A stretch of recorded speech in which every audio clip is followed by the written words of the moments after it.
کہ غسل کرنے میں بہت زیادہ احتیاط کرنی چاہیے، لیکن یہ ہم اس غسل کی بات کر رہے ہیں جس کو فرض یا واجب کہا جاتا ہے، جو حالت جنابت کے بعد ہم پر لازم ہو جاتا ہے کہ جنابت کو دور کرنے کے لیے غسل کیا جائے۔ لہٰذا ایک غسل ایسا بھی ہوتا ہے کہ جیسے آپ جمعے کے لیے کرتے ہیں، ہم عیدین کے لیے کرتے ہیں، شادی بیاہ کے موقع پہ کرتے ہیں، گرمی لگ رہی ہے تو غسل کر لیا، اس میں کوئی احتیاط کی حاجت نہیں ہے، کوئی پرابلم نہیں ہے۔ لیکن جب انسان غسل جنابت کرتا ہے، ایک ناپاکی کو دور کرنے کے لیے کرتا ہے، بہنیں حیض یا نفاس سے فراغت کے بعد غسل کرتی ہیں، تو اسی احتیاط کے ساتھ کرنا ہوگا کہ غسل کے اندر 3 فرض ہوتے ہیں۔ ایک کلی کرنا لیکن غرغرہ سمیت، نمبر 2 ناک میں پانی چڑھانا، اور تیسرا سر کے بال سے لے کر پاؤں کے ناخن تک پورے حصہ بدن پر سے کم از کم ایک بار پانی کا بہانا۔ اگر کوئی سمندر میں نہا رہا ہے تو یا نہر میں، تو فقہا نے فرمایا اگر وہ ناک بند کر کے اندر ڈبکی لگاتا ہے اور 2-3 ڈبکی لگا لے یا 3 جگہ 3 دفعہ حرکت کر لے تو تمام سنتیں ادا ہو سکتی ہیں۔ تو یعنی 3 دفعہ جو پانی بہانے کی سنت ہے وہ پانی میں جانے یا اپنی جگہ بدلنے، پانی میں جگہ بدلنے سے وہ سنت ادا ہو جائے گی۔ لیکن جب آپ واش روم میں نہا رہے ہیں، باتھ روم میں نہاتے ہیں، تو اس میں پھر ذرا تھوڑا احتیاط کے ساتھ ہمیں غسل کرنا چاہیے، کیونکہ ہر جگہ پانی براہ راست پہنچ جائے یہ تھوڑا سا مشکل ہوتا ہے، احتیاط کرنی ہوتی ہے۔ چنانچہ اس کے سلسلے میں آپ کو بتایا تھا کہ ایک لفظ ہوتا ہے دھونا، ایک ہوتا ہے مسح کرنا۔ دھونے کا مطلب یہ ہوتا ہے کہ جس جگہ کو آپ دھونا چاہتے ہیں اس پر سے پانی بہہ جائے، جس کی کم سے کم مقدار فقہا نے اندازہ کر کے 2 بوند بیان فرمائی ہے، کہ مثال کے طور پہ آپ پانی یوں گرائیں، یہ 2 بوند تو کم از کم ہو گئی، یوں بہہ جائے تو یہ دھونا کہلاتا ہے۔ اور آپ یہ پانی لے کر گرا دیں اور سوکھا ہاتھ پھیر، یعنی تری والا ہاتھ سوکھی جگہ پر پھیر لیں، اسے مسح کرنا کہتے ہیں۔ تو غسل میں چونکہ پورا بدن دھونا فرض ہے، لہٰذا اس میں 2 احتیاطیں کرنی ہوں گی۔ نمبر 1 کوئی جگہ سوکھی نہ رہ جائے، نمبر 2 کسی جگہ کا صرف مسح نہ ہو جائے، پانی بہانا ضروری ہے۔ لہذا جو جگہیں سوکھی رہ جاتی ہیں اس کی میں تفصیل تھوڑی سی پہلے آپ کو عرض کر رہا تھا، کہ مثال کے طور پہ آپ نے جو پان چھالیاں کھانے کے عادی ہیں بہت زیادہ، تو بعض اوقات وہ داڑھوں کے اندر چھالیاں جم جاتی ہے۔ اب اگر آپ نے اس کو چھالیے کو نہیں ہٹایا اور ویسی آپ نے کلی کر لی تو یقیناً چھالیے کے نیچے پانی نہیں پہنچے گا، چاہے وہ بال برابر جگہ ہی کیوں نہ ہو۔ نبی کریم صلی اللہ علیہ وسلم نے جیسے کہ ہم نے آپ کو فرمان علی شان عرض کیا ہے کہ ہر بال کے نیچے جنابت ہے، یعنی ذرے ذرے میں جنابت صلاحیت کیے ہوئے ہے، تو اس لیے چھالیے کے نیچے کوئی چیز ہے تو وہاں یعنی چھالیہ اگر لگی ہے تو اس کے نیچے پانی نہیں پہنچے گا، اس کو ہٹانا ہوگا۔ ایسی ہڈی چبائی تھی، ہڈی دانتوں میں جم گئی، بوٹی وغیرہ چبائی تھی، زیادہ مقدار میں دانتوں میں ہے، اسی طرح کو ٹافی وغیرہ چبائی تھی، وہ دانتوں میں جمی ہوئی ہے، تو بہرحال اس کو ہٹانا پڑے گا۔ ہاں جس کو ہٹانے میں شدید حرج ہو، تکلیف ہو، وہ معاف ہوتا ہے، جیسے تار سے دانت باندھا ہو، یا جو زیادہ پان کھاتے ہیں ان کے دانتوں پہ ایک تہ جم جاتی ہے چونے کتھے کی، اسے بار بار کھرچنے کی حاجت نہیں، وہ کھرچا بھی نہیں جائے گا، اس کو چھوڑ دیں۔ باقی یہ کہ اس طرح نکلی دانت لگایا ہو اس کو نہیں نکال سکتے ہیں، نکل جائے آرام سے تو پھر بہت بہتر ہے کہ اس کو نکال کے آپ غسل کریں۔ چنانچہ اگر جیسے ناک میں کوئی چیز جمی ہوئی ہے تو چھوٹی انگلی سے پہلے سیدھے ہاتھ سے پانی چڑھا لیں، پھر چھوٹی انگلی سے ذرا ناک کے اندر چیک کر لیں کہ کوئی چیز جمی ہوئی نہ ہو۔ اگر اس طرح جمی ہوئی ہے کہ اس کے نیچے پانی نہیں پہنچے گا تو غسل نہیں ہوگا، اس لیے اسے بھی صاف کریں۔ پھر اس کے بعد اگر بہنوں نے جیسے یہ نیل پالش وغیرہ لگائی ہوتی ہے، اس کو ہٹانا فرض ہے ان کے اوپر، اس کو ہٹا کر پھر غسل ہو سکتا ہے، ورنہ نہیں ہوگا۔ یوں ہی میک اپ کی کوئی موٹی تہ ہے جو پانی کو کھال تک نہیں پہنچنے دے گی تو اس تہ کو بھی ہٹا۔ سمجھا رہے تھے کہ چند ایسی احتیاطیں کہ پانی وہاں بعض اوقات جسم تک پہنچتا ہی نہیں ہے، رکاوٹ چیز بن جاتی ہے۔ اس میں پھر بہنوں کی ناک کی نتھ آپ کو بتائی تھی، کان کے اندر اگر ٹاپس ٹائٹ قسم کے پہنے ہوئے ہیں کہ پانی نیچے نہیں پہنچے گا، یہ بھی اس میں شامل ہے۔ اس کے علاوہ ایسے کڑے سختی کے ساتھ کہ ان کے نیچے ہلائے بغیر پانی پہنچ ہی نہیں سکتا ہے، ٹائٹ انگوٹھیاں ہیں، دھاگا کوئی منت کا ہوتا ہے یا بالفرض یہ کوئی بیماری وغیرہ کے دم وغیرہ کے دھاگے باندھ لیتے ہیں ٹائٹ قسم کے، اس کے نیچے پانی نہیں پہنچے گا تو پھر غسل نہیں ہوگا۔ اس لیے غسل کرنے سے پہلے اپنے پورے بدن پہ چیک کریں، اس قسم کی تمام چیزوں کو ہٹانا لازم ہے۔ بہنوں کے لیے آسانی میں نے آپ کو بتائی تھی کہ خاتون نے نبی کریم صلی اللہ علیہ وسلم سے بالوں کی مینڈھیوں کے بارے میں سوال کیا، تو نبی کریم صلی اللہ علیہ وسلم نے ارشاد فرمایا کہ ان کے ظاہر پر پانی بہا لو، اور جہاں پہ یہ سر کے ساتھ لگی ہوں گی تو وہاں پانی بہا کر جڑ تک پانی پہنچاؤ۔ تو گویا کہ بہنوں کے لیے مینڈیاں کھولنا چونکہ بہت زیادہ حرج و تکلیف کا باعث ہے، اس لیے نبی کریم صلی اللہ علیہ وسلم نے اس کو معاف فرمایا اور مینڈیوں پر سے پانی خالی بہا لیا جائے۔ دوسرا، جیسے یہ رنگ چونا وغیرہ یا پینٹ کرنے والے ہیں لوگ، ان کے تھوڑے بہت دھبے کوئی لگے رہ گئے اور انہوں نے اسی طرح غسل کر لیا، حتی الامکان چھڑائیں، لیکن اگر کوئی رہ گیا تو اللہ تعالیٰ معاف فرمائے گا۔ اسی طریقے سے جو یہ مکینک حضرات ہوتے ہیں، یہ بعض اوقات بہت زیادہ جو ہے یہ ان کے ہاتھ پہ وہ کالک سی لگ جاتی ہے، تو اور اتنی رگوں اس میں یعنی لکیروں کے اندر گھس جاتی ہے کہ وہ ہٹ نہیں سکتی ہے، یہ بھی معاف ہوگی۔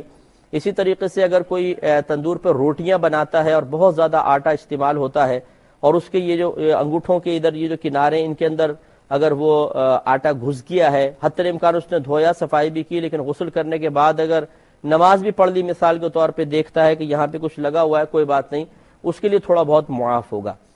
اسی طرح جسم پہ جو میل ہوتا ہے، یہ میل بالکل معاف ہے، یہ پانی کو جسم تک پہنچنے کی راہ میں رکاوٹ تصور نہیں کیا گیا ہے، یہ بھی معاف ہوتا ہے۔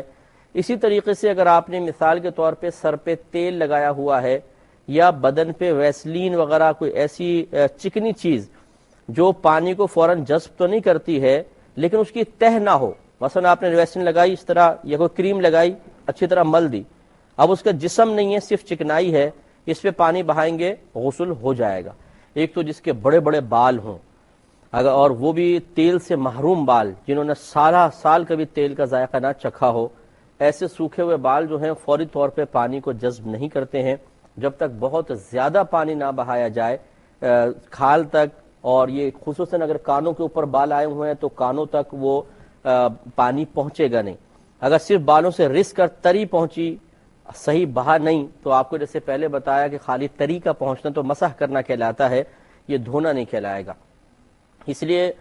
خصوصاً اگر آپ بالٹی سے نہا رہے ہیں، کیونکہ شاور سے نہائیں گے تو پریشر ہوتا ہے پانی کا اور تھوڑا بال ملیں گے تو نیچے تک پہنچ جائے گا، لیکن بالٹی سے اگر یوں نہا رہے ہیں خالی ڈبے سے اور یہاں تھوڑا سا ہاتھ پھیر لیا اور پانی بہا نہیں، غسل نہیں ہوگا۔ اس سے اچھی طرح بڑے بالوں رکھنے والے جو ہیں حضرات، اور خصوصاً جو عورتوں کی معذرت کے ساتھ عورتوں کی مشابہت اختیار کر کے پھر بڑے لمبے لمبے کندھے سے بھی نیچے رکھتے ہیں، پونی بھی باندھ لیتے ہیں بعض اوقات، تو اللہ تعالیٰ نے اچھا خاصا مرد بنایا ہے، لیکن ہمیں تھوڑا سا اپنی طبیعت کے اندر ایک انفرادیت پسندی کے جذبے کے تحت چینج لانا اچھا لگتا ہے، لیکن کاش یہ ہماری سوچ بن جائے کہ ہم لوگوں کے لیے تو یہ کہتے ہیں کہ فلاں مجھے دیکھے، میں اسے کیسا لگ رہا ہوں، اچھا لگ رہا ہوں تو میں ایسا کروں گا، فلاں کے لیے میں کروں گا، اس کے نگاہوں میں اچھا ہو جاؤں گا،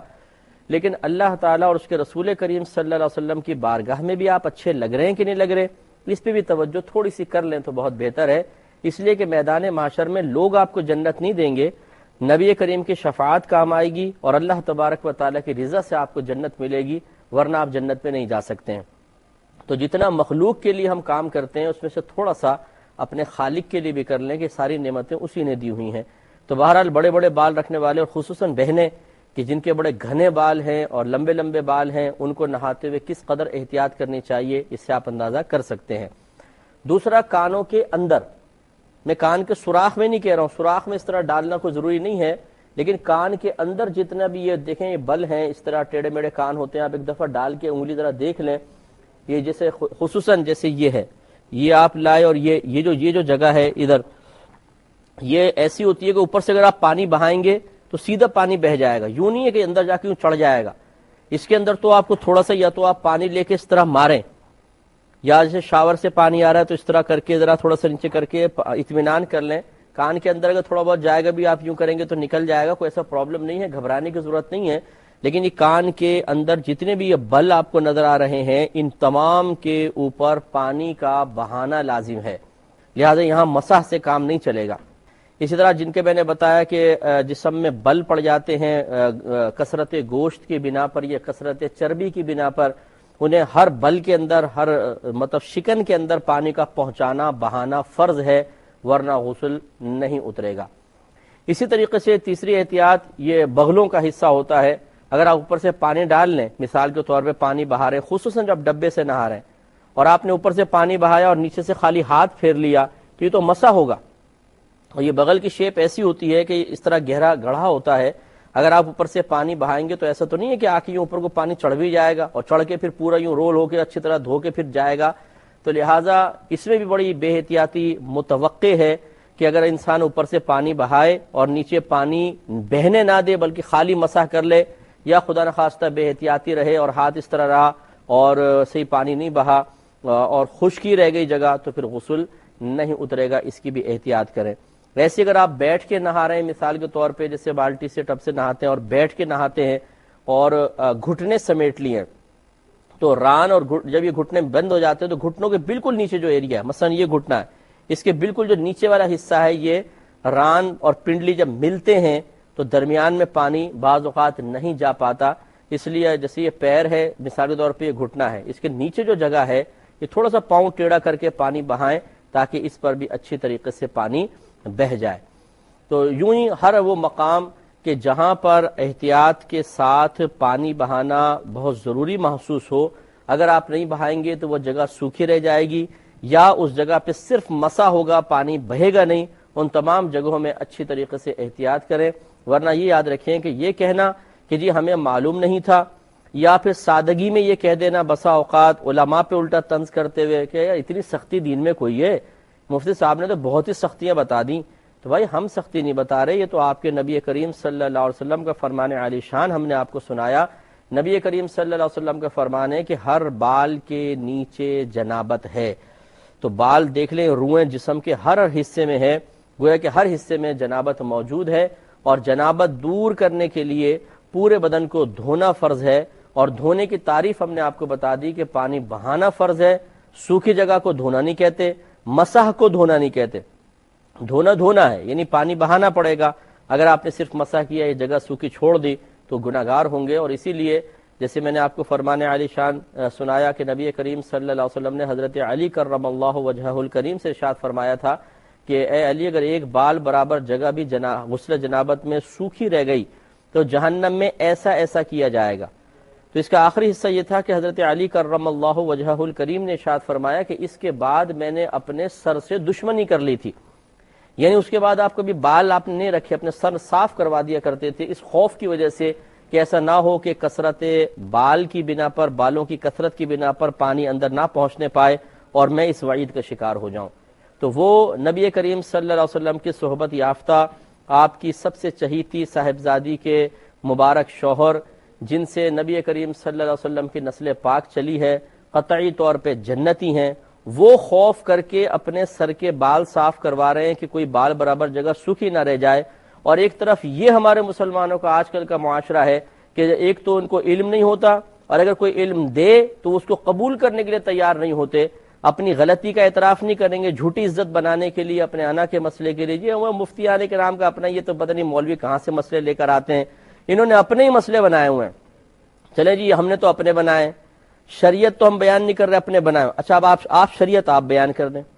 کہاں لکھا ہے؟ قرآن میں ہوگا، حدیث میں ہوگا، اپنے موقف پر آپ کوئی دلیل پیش کر دیجئے۔ تو سامنے والے جو ہمارے مسلمان بھائی ہیں وہ بھی اصل میں اس قسم کے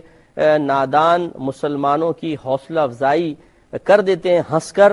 یا ہاں یار صحیح کہہ رہے ہیں آپ، اس طرح کہہ کر ان کی تائید کر دیتے ہیں۔ سیدھے سیدھے الفاظ میں کہیں گے چلو ٹھیک ہے جی، یہ سارے علماء اور مفتیان کرام تو بیچارے شاید چھولے دے کے پاس ہوئے ہیں، آپ نے تو ماشاءاللہ بڑی ڈگریاں لی ہوں گی، آپ اپنے موقف سے قرآن حدیث پہ دلیل پیش کر دیں، پھر پیش کر کے تو بتائیں، انشاءاللہ قیامت تک نہیں کر سکیں گے۔ تو اس قسم کے لوگوں